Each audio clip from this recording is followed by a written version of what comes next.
Welcome to Skill Maker 101. This is a space for learning and growth. We're dedicated to delivering the best educational contents and help you gain knowledge and sharpen your skills in a unique and engaging way, without ever compromising our core belief: better skills, better you. Welcome to my very first video, a quick introduction to options trading. In this video, we'll break down the seemingly complicated world of options trading into something simple and easy to understand, using real-life examples. If you're new to options in 2025, this is the one video you don't want to miss. Disclaimer: all kind of investments carry risks and options investing has got no exception. This video is solely for education purposes and shall not in any way constitute any stocks or options investing recommendations.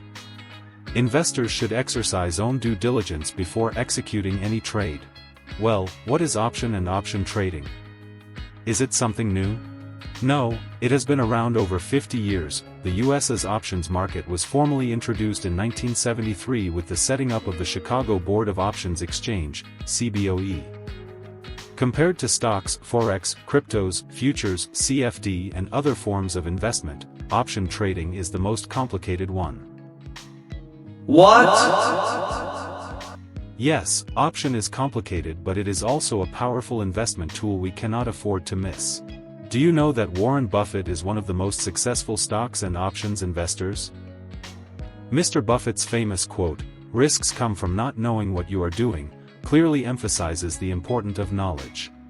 Although option is complicated, it is learnable and doable, if you are determined to do it. Options trading is not easy to learn and master, so continuous learning and practicing are keys to success. Conventional definitions of options are either too technical to understand or not intended for average beginners who lack financial literacy.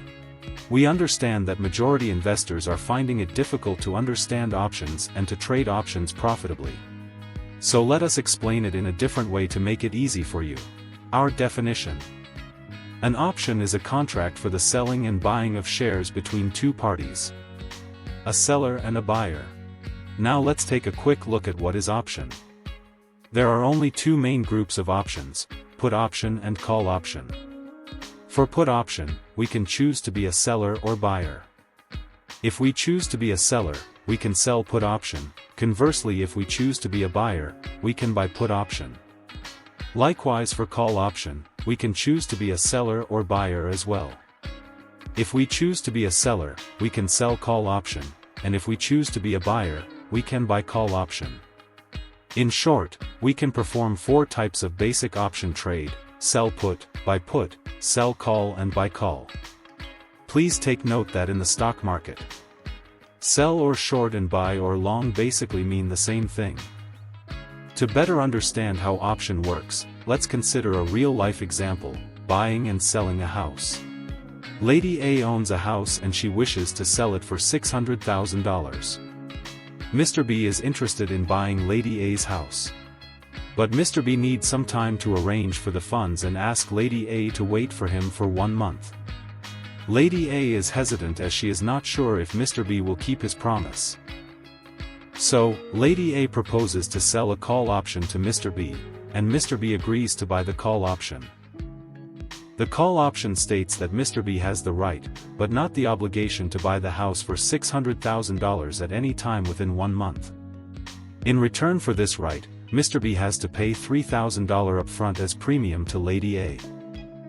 Mr. B agrees to the deal and pays Lady A $3,000 to lock in the price of the house at $600,000, and he can choose whether to buy it or not anytime within the 1 month period. In this example, the house owner Lady A has sold a call option, and the house buyer Mr. B has bought a call option. There are two scenarios will happen within the 1 month period. Scenario 1. The call option buyer Mr. B comes back to buy the house. If Mr. B, the call option buyer, comes back, he will still pay $600,000 for the house, plus the $3,000 for the call option, so he will pay a total of $603,000. Lady A, the call option seller on the other hand, will receive a total of $603,000 and her house is sold. Scenario 2. The call option buyer Mr. B does not come back to buy the house. If Mr. B, the call option buyer does not come back within the 1-month period, the call option simply expires, and he will lose the $3,000 paid for the call option. Lady A, the call option seller on the other hand will still get the profit of $3,000, and she is free to sell her house again after the expiration date of the call option. Now, let's recap what we have learnt from this example. From Lady A's perspective. She owns a house. She wants to sell the house. And she is not urgent to sell it. So she can wait for Mr. B for 1 month. But she is unsure if Mr. B will keep his promise. So she proposes to sell a call option to Mr. B. To give him the right, but not the obligation to buy the house within 1 month. In return for this right, she will collect $3,000 premium upfront from Mr. B. From Mr. B's perspective, he wants to buy the house, but he needs 1 month to arrange for the funds. He is worried that Lady A will not keep the house for him for 1 month. So, he agrees to buy the call option from Lady A for $3,000 to lock in the price of $600,000. He will get the right, but not the obligation to buy the house within 1 month. In other words, Mr. B can choose to buy or not to buy the house within 1 month. In reality, Mr. B will only exercise his right to buy the house if it is beneficial to him but not otherwise. By the way, if you like the video so far, remember to subscribe so you won't miss out the latest videos. Now, let's look at the second example. Still about Lady A who wants to sell her house, and Mr. B who wants to buy the house. But Mr. B needs some time to arrange for the funds, and ask Lady A to wait for him for 1 month. So, he is thinking of buying a call option from Lady A as in the first example, but this time Lady A is worried that the price of the house may drop, so she in turn proposes to buy a put option from Mr. B. The put option states that Lady A, the put option buyer, has the right but not the obligation to sell her house for $600,000 at any time within 1 month.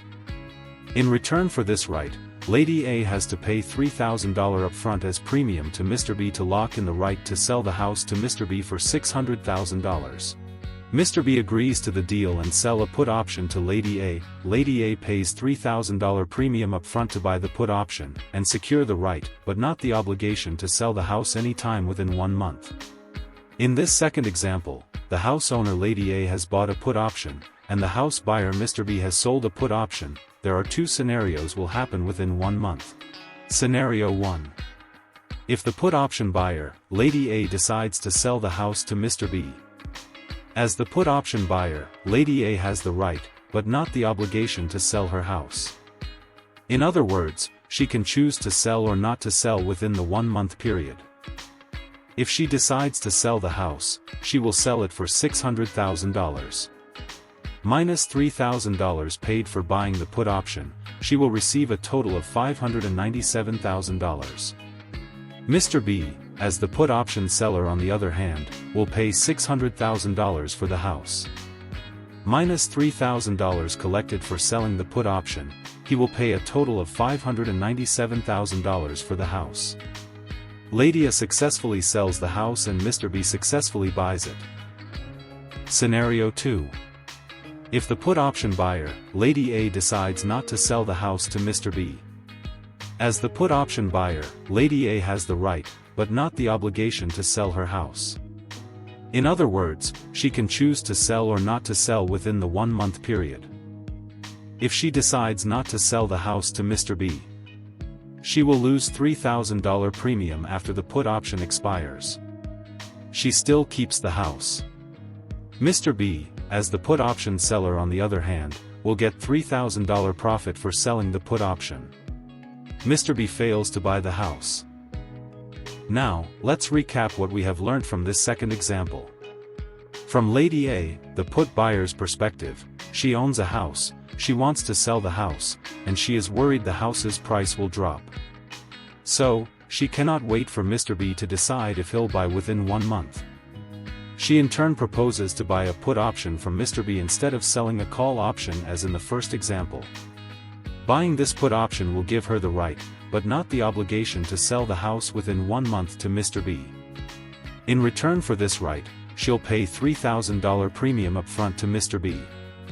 In other words, Lady A can choose to sell or not to sell her house to Mr. B. Simply put, Lady A will only exercise her right to sell the house to Mr. B if it is beneficial to her but not otherwise. From Mr. B, the put seller's perspective. He wants to buy the house, but he needs 1 month to arrange for the funds. He is worried that Lady A will not keep the house for him for 1 month. So, he proposes to buy a call option from Lady A to secure the right, but not the obligation to buy the house within 1 month. But Lady A has a different idea this time because she is worried the price of the house may drop. She in turn proposes to buy a put option from Mr. B to give her the right, but not the obligation to sell the house for $600,000. Mr. B agrees to the deal and sell a put option to Lady A. Mr. B receives $3,000 premium for selling the put option. Mr. B gives up the right to Lady A. In other words, Lady A can choose to sell or not to sell the house within 1 month. Congratulations everyone, we've gone through the 2 main groups of put and call options, and how we can effectively apply the 4 basic types of option using 2 real-life examples of buying and selling a house. Now, we can see how unique and useful an option can be. Upon paying the premium to buy either a put or call option, the option buyer ultimately secures the right, but not the obligation to exercise his right against the option seller, unless it is beneficial to him, but not otherwise. Kindly be reminded that these are the most important fundamentals and basic principles of options. Go back and rewatch the video as needed if you're unclear or unsure of certain parts. Next, we will summarize the 4 basic types of options: sell put, sell call, buy put and buy call, in the context of option trading. This is the summary for all the 4 basic types of options with their respective characteristics. Let's look at it one by one. Number 1. Sell put. When we do sell put, we are prepared to buy 100 shares. So, we need to have enough cash. No need to have 100 shares. If we don't have enough cash, it is called selling a naked put and we are exposed to liquidation risk. Next, we are obligated to buy 100 shares from put option buyer, if put option buyer exercises right to sell 100 shares. When we choose to do sell put, normally we want to buy 100 shares at lower than market price. Now, let's look at the second one, buy put. When we do buy put, we are prepared to sell 100 shares. So, we don't need to have enough cash. We need 100 shares of the same stock, not mixed stocks. If we don't have 100 shares, it is called buying a naked put. This will expose us to liquidation risk and should be avoided. Next, when we buy put option, we get the right, but not the obligation to exercise the right to sell 100 shares to put option seller. We will only exercise the right if the option is beneficial to us but not otherwise. We normally do buy put when we want to sell 100 shares at higher than market price or cost price. Next, let's look at the third one, sell call. When we do sell call, we are prepared to sell 100 shares. So, we don't need to have enough cash. We only need 100 shares of the same stock, not mixed stocks. If we don't have 100 shares, it is called selling a naked call, which will expose us to liquidity risk and should be avoided at all. We are obligated to sell 100 shares to call option buyer, if call option buyer exercises right to buy 100 shares. When we do sell call, we normally want to sell 100 shares at higher than market price or cost price. Now, let's look at the last one, buy call. When we do buy call, we are prepared to buy 100 shares. So, we need enough cash, we don't need 100 shares. If we don't have enough cash, it is called buying a naked call. This will expose us to liquidity risk and should be avoided at all. When we do a buy call, we get the right, but not the obligation to exercise the right to buy 100 shares from call option seller. We will only exercise the right if the option is beneficial to us, but not otherwise.